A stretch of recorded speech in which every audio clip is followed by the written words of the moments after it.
ज्यांची ई-KYC झालेली आहे त्यांच्यासाठी मोठी खुशखबर आहे.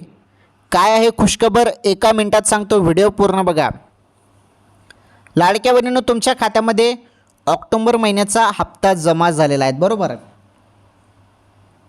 आता ज्या बहिणींची KYC झालेली नव्हती त्यांच्या खात्यामध्ये पण ऑक्टोबरचे 1500 रुपये जमा झालेले आहेत, बरोबर ना.